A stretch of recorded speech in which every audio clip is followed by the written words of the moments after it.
top 10 NFL teams going into week 16. Before we get into Colin's list, let's take a look at mine, shall we? Let's look at the teams from last week. This is how it looked before the games were played. And then now, here it is. Boom, there's your new top 10. Man, some powerhouses dropping, ladies and gentlemen. Kansas City, Philadelphia at 7. Philly, what are we doing here? We'll talk about them at length. And the big riser, the Buffalo Bills. Ladies and gentlemen, did I call it or did I call it? A week ago, maybe even 2 weeks ago, I sat here and I said the Bills are coming. Pause. I said the Bills are coming. Pause. Okay?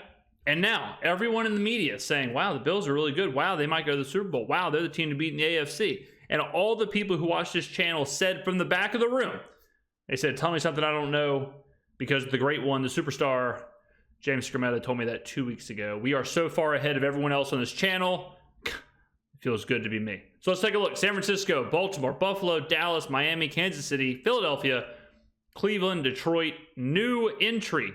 The Indianapolis Colts, 8-win team. Look, what do you want me to do? 8-win team, putting in good performances. Steichen's a hell of a head coach. Love him. I wish I could see what the team looked like with Anthony Richardson and Jonathan Taylor. You know, they might be a dark horse team next year for a lot of people. I like what the Colts are doing. Let's get into Colin's list, talk about it, break it down. Let's go. The top 10 NFL teams according to Colin. Number 10. The weird Cleveland Browns. They have the most. I thought he was going to say the weird Colts. I was about to get excited. The Browns ain't no joke. Joe Flacco ain't no joke. 374 yards again. Couple picks. 3 picks, actually. Thrice intercepted.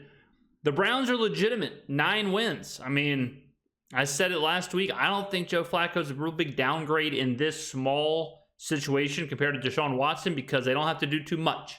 They can just have a linear offense. He knows the system. It's a Gary Kubiak system. It's what he was brought up in. He understands it. It's what Baltimore did when Cool Joe was Cool Joe.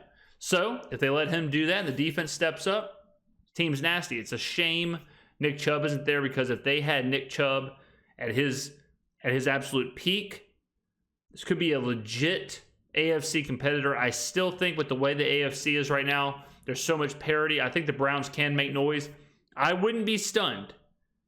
This is crazy to think about. Buffalo, Cleveland, AFC title game. Who says no? Giveaways in the NFL with 30. They've had 4 different quarterbacks with a game-winning drive. I would not want to play him in the first round. Excellent defense, excellent at home, great pass rusher. 3rd win when trailing by 10-plus points. Weirdest team in the league. 4 different quarterbacks game-winning drives. I think they're well coached. I like their personnel, and Fun fact, last year, my Las Vegas Golden Knights won the Stanley Cup. During the season, they had wins by 4 separate goalies. I think it was the first time in NHL history the Stanley Cup did that, or Stanley Cup winner did that. Again, cross sports references off the top of my head. VGK, 4 starting goalies, 4 quarterbacks. Different level. I think they could win a playoff game. I would not want to face them in the first round. Cleveland 10. Number 9. I probably got Philadelphia low, but this is low. This is low long term. It's not low short term. Philly's struggling. And Philly is, you know, they're when Jalen Hurts isn't playing at a high level, and he's struggling right now. You know, look, I love Jalen Hurts, but he is struggling. When he struggles, you know, he's the engine. So I'm not surprised that Philly's struggling. The 2 games before Seattle, hard games, right? Was not surprised they lost to Dallas and San Francisco. The Seattle loss was surprising because Philadelphia, that's a pretty good matchup for Philadelphia. Philadelphia, you can throw on them, but that's one of those things where I don't think that was really it. I think the story was Jalen Hurts was ineffective. Now, was he battling the flu? Was he sick? I don't know how sick he was. You know, I wasn't there. I heard he was ill. He was on the injury report, but you know, the Eagles, I have full faith in the Eagles that they will figure it out come playoff time. I have full faith. Trust me, you don't want to play them in the playoffs. Philly should be low. I've got them at 7, I believe. But this is probably the bottom. This is the time, if you want to invest, get a hold of some Philadelphia Eagles Super Bowl tickets, NFC Championship tickets, or whatever. This is the cheapest price you will get them. So if you want to monetarily have a piece of Philadelphia moving forward, take it from me, this is the bottom. When people start running from a team, that's when you want to invest. When people get bullish on a team, that's when you want to fade them. They're running from Philadelphia, time to invest. But they're on a 3-game losing streak, and I don't think they have their offense figured out. So they did a better job of running the football last night, and they're 7-3 against teams with winning records. I probably have them low. Yeah. But this offense, Jalen Hurts saying, I don't know if we're committed. They're averaging 16 points in the last 3 games. They got to figure out the offense. It's not a personnel issue. And, you know, sometimes, too, with Philly, I'm not saying this is the problem, but sometimes, too, when you're riding that high, and they were unbeatable, basically, for 25 games, once you lose, you can kind of drop off. And Philly got dominated, then got dominated again, so maybe they're just having a hard time cranking everything back up again and getting back to that high gear. But they better figure it out quick because there's only a couple weeks left in the season. We have them a bit low, but I got to see them pick up a W here. Yeah, because they agreed. outplayed Seattle and lost. Yeah. It's one thing to get hammered by San Francisco and Dallas. They got to win games here. So Yeah. I've got them low. Still think they can win playoff. I do think it's crazy that he's done this to Philly, but he never did this to Kansas City. When Kansas City's got, 5 losses? And he never said they got to win games. They got to pick it up at some point. You know, so I do think that's interesting. Games, Philly at 9. Number 8. They beat the Rams earlier this season. The Rams are good. The Rams are really good. We're going to cover the Saints-Rams game tomorrow. In the morning, we'll drop our preview, and then we'll cover it throughout the day. We might go live as well to watch some of the game. But I think the Rams right now they're probably playing as like the 3rd best team in the NFC. 'Cause they're playing better than Philly right now. They're probably like right behind Dallas and behind San Francisco. LA is good. They're not in my top 10, obviously, but you know, they're strong. Stafford's playing good. Kupp's playing good. Kyron Williams is an absolute revelation. So the LA Rams, they're one of those teams too, like you don't want to play in the playoffs. That right now they are picking up steam at the right time. We know how good of a coach McVay is. I'm very impressed with the Rams. But I don't think they beat them next week. Rams are on fire. Yeah. In the last month, Matt Stafford's got 12 TDs and a pick. Cooper Kupp, shocker, unguardable. Puka Nacua, matchup problems. That running back, Kyron Williams, 5 straight games over 110 yards. Yeah, he's good. Sean McVay's having his best year. I think their defense is young, will ultimately cost them in the playoffs if they get there. Rams right now, you do Really good, not yeah. want to play the LA Rams. They're kind of the NFC version of Buffalo, where it's like their record's kind of whatever, but they're just playing at such a high clip, you have to respect it. Stafford's on a heater. Cup's open all the time. McVay's on fire. Rams at 8. Number 7. Miami. Now they're 0-3 against. Yeah, Miami's starting to pick up some wins you want to see. You know, they kind of got punched in the mouth. They kind of got pushed down to the ground, and now they're reminding you why they're the Miami Dolphins. Tyreek Hill's injury, huge situation. Without Tyreek Hill, this team can only go so far. With Tyreek Hill, I still think they're a threat in the AFC. I like them. I mean, their defense has been playing better for the last month. They're kind of tinkering with the offense. The Tennessee, if they don't blow the Tennessee game, which once in a lifetime collapse, they're 11-3. You know, so I like the response. I like the response here. Absolutely destroyed the Jets 30-0. So I like Miami. I'm rooting for Miami. We'll see what happens with Tyreek Hill before we start elevating them into that like top tier again. Teams with winning records, but you know, to be able to go out and drop a 30-0 without Tyreek Hill shows you the depth of their talent. Yeah. Raheem Mostert, 20 total touchdowns, most in the NFL. They can run, they can pass. There's a lot to like about this team. Tua leads the NFL in passing yards. They're a little like the West Coast Niners without the physicality. Again, Miami at 7, more than capable of winning a playoff game, home or away. Number 6. Detroit Lions, I like their physicality. Yeah, I got them way lower. I mean, Detroit, huge win against Denver, no doubt about it. But they had a stretch there where you're talking about should have lost against the Bears. Saints game got close at the end there, almost blew that. Lose to the Packers, lose to the Bears. That's a tough stretch. Yes, they bounced back against Denver.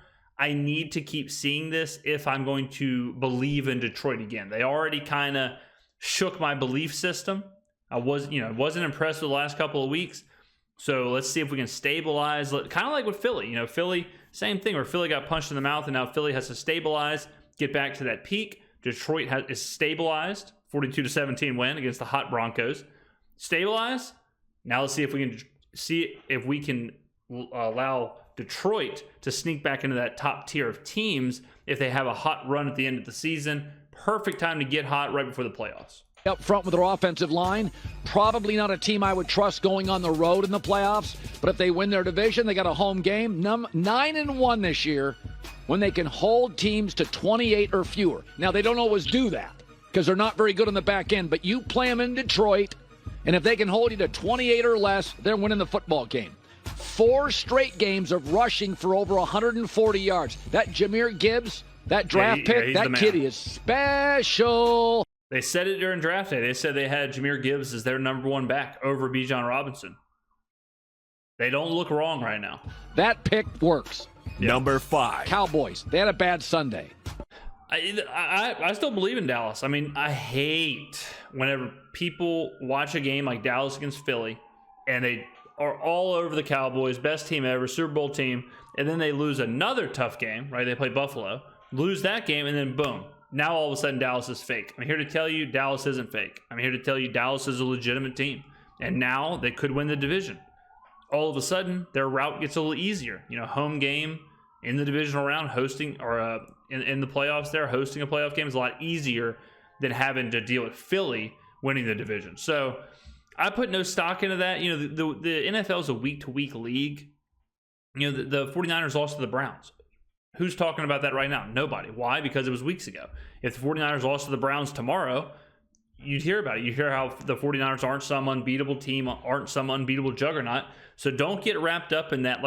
That's why I always say results aren't everything. If you're just wrapped up in results, then 1 week you'll have the Cowboys at 1. 1 week you'll have the Cowboys at 10. 1 week you'll have them at 14. 1 week you'll have them at 2. Kind of believe in what you believe in, and then let the season kind of even itself out. We don't want to get too high or too low on any team because of a 1 week result. Is Dallas equal to the result against Buffalo, or are they equal to the result against Philly? Or, and this is the correct answer, are they a blend of the 2 results? That's probably your answer. So you got to blend these results. It can't be, you don't want to be knee-jerky. But there's a lot of things to like here. 7-0 at home. 7 blowouts. Their kicker hasn't missed a kick. He's awesome. I love that. Do they play well on the road? No, they don't. Little Jekyll and Hyde. But the truth is, Dak home, Dak road's 2 different quarterbacks. I'm not picking them to win the Super Bowl. But I do think they'll bounce back and beat Miami. That's why I have them 5 and Miami 7, Dallas at 5. Number 4. Kansas City's going to be fine. They're going to end up at some point. I don't understand why they're going to be fine, and Philadelphia needs to pick up some wins. I've said it every single week on here, and I'll say it again. I don't trust Kansas City at all. Draw a marker through them. They can't win the AFC with those wide receivers. They can't win the Super Bowl with those wide receivers. Bottom line. Up in the AFC Championship. And it happens every week. Kadarius Toney, again, against the Patriots. Total joke. Every single week, the same thing happens. The Patriots are terrible. The Patriots are one of the worst teams in the NFL. They won by 10. Cool. Congrats. I'm not impressed. The Chiefs can't do it. But they do have an issue. They have an unsettled wide receiver room. Unsettled? Toney, Mahomes doesn't trust. Kelsey always looks banged up. Their tackles, not great. Let's be... That's the thing, too. It's okay to have a meh wide receiver room when Travis Kelce's, the best tight end by leaps and bounds. He's not. Is he the best tight end in the NFL this season? Probably not. Sam Laporta probably is. So, that's a big thing, too. Be honest. They're 7-0 when they score 21 or more. The problem is they have struggled to score 21 and more consistently. Yeah. I like them. They're fine. Team. But this is not a great team. It's very much Philadelphia. They're a very good team. Philly's way better, I think, long-term. I think long-term, I would trust Philly more than Kansas City because I trust the roster of Philly. I do not trust the roster of Kansas City. I trust Patrick Mahomes. I trust Andy Reid. That's it. Not as good as last year. They're not nearly as dynamic. Number 3. I know you're going to think I'm crazy, Buffalo. He's got producers. He's got, how many people working on his show, cameramen, editors, graphic designers, all this. Me, I've been Christmas shopping all day. I had to get an oil change. Had a tire blowout last week. Still made a video. I'm on a different level. Buffalo is legitimate. Joe Brady, offensive coordinator, we're pretty close to calling him the next Sean McVay. We're pretty close to, you know what? I hope he's the coach of the New Orleans Saints next year. I'm ready to give Joe Brady a head coaching chance. I think he's that good. And he's got Josh Allen working. When Josh Allen's working, the Bills are good. The AFC right now is kind of in this weird world where Baltimore is the only consistent team, but how consistent really are they? I told y'all last week, buy your Bills Super Bowl tickets. When I told y'all to do that, it was 16-1. Now, I believe they're like 11-1, 10-1. It's going to keep dropping. I love Buffalo. I'm all in on Buffalo. I think Buffalo goes to the AFC title game. It would not surprise me at all if our Super Bowl is San Francisco versus Buffalo. I think they found their secret sauce a couple of weeks ago. We saw Tampa catch fire after a bye. This team is now running the football. James Cook is at 100-plus yards in 5 straight games. This is what I said yesterday. They remind me of those Big Ben Steeler teams when they had a run game, a great defense, would create turnovers and wouldn't turn it over. By the way, Josh Allen didn't turn it over, ran the football. He's running. That's the big thing. Joe Brady has Josh Allen running again. Have to throw and decimated Dallas. Schedule has got 3 wins on it to close the season. They are peaking late, but I love the dimension James Cook has added to the offense. This is Buffalo at their best. Yeah. Josh Allen can be complimentary on drives time to time. Number 2. Baltimore. I've liked them all. 1 and 2 is easy. Baltimore deserves to be 2. San Francisco deserves to be 1. Baltimore is good. Baltimore is consistent. Baltimore is all those things. The question is, can Baltimore put it together in the playoffs? They have yet to really do that. That's it. You know, they've done what they had to do to navigate themselves in the AFC and in the regular season. And now we're going to have to see if Lamar can do it in the playoffs. Year, number 1 seed, only team to hold a lead in every game in the fourth quarter, won 8 of their last 9 games, and they could have won that one. Number 1 scoring defense, Lamar Jackson, nobody will give him credit, but he remains better in the pocket than anybody wants to admit. Yeah. I think losing Mitchell, the running back, hurts. Yeah, he was a dynamic spark plug to this offense. They've already missed a tight end. Their left tackle's never healthy. It's classic Baltimore. They're like the Niners. I like them every year. Can they stay healthy? Right now, they're not. Number 1. The Niners are 18-0, and Brock Purdy. So good. They're insane. I mean, San Francisco, juggernaut. What can you say? I'll take a minute here since we're not going to talk about how good they are, since we all know how good they are. The Brock Purdy thing is fascinating. I want to make a longer video on this, and I probably will next week. Back at maybe even Christmas Day. Who knows? The Brock Purdy paradox is unbelievable. This guy, sophomore year, you know, he could be the MVP of the league, and I still think people doubt him, how good he is. Brock Purdy could win the Super Bowl, win the MVP this year, be the Super Bowl MVP, and you're going to have people wondering just exactly how good he is. Answer this question. I put this on Twitter. Would you trade, or I'll just ask it. Who would you rather have on your team moving forward for their career? You can have one of these 2 quarterbacks as your franchise quarterback. Justin Herbert or Brock Purdy. I think a lot of people would pick Justin Herbert. And Justin Herbert's older than Brock Purdy. Justin Herbert has had nowhere near the success of Brock Purdy. And Brock Purdy, more than likely, is going to be the MVP of the NFL.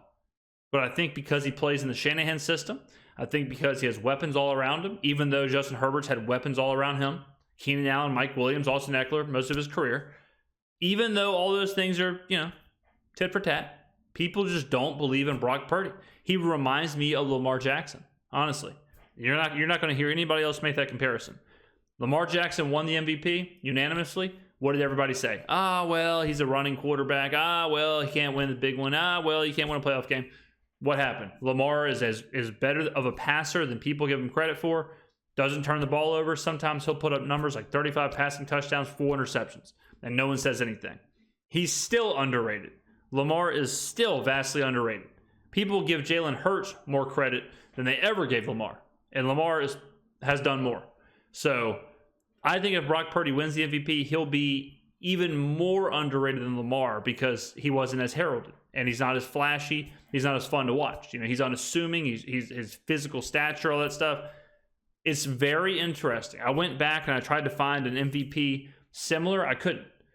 Rich Gannon won the MVP, but that year he threw for like 5,000 yards. So back in the day, probably deserved it. Brock Purdy, this is certainly once in my lifetime to see an MVP race play out like this with Brock Purdy. But it's very interesting. And again, I'll make a video moving forward, later on, kind of really digging into it, showing some of the stats and the analytics. But let me know in the comments below, ladies and gentlemen, your top 10. Where did I get it wrong? Where did I get it right?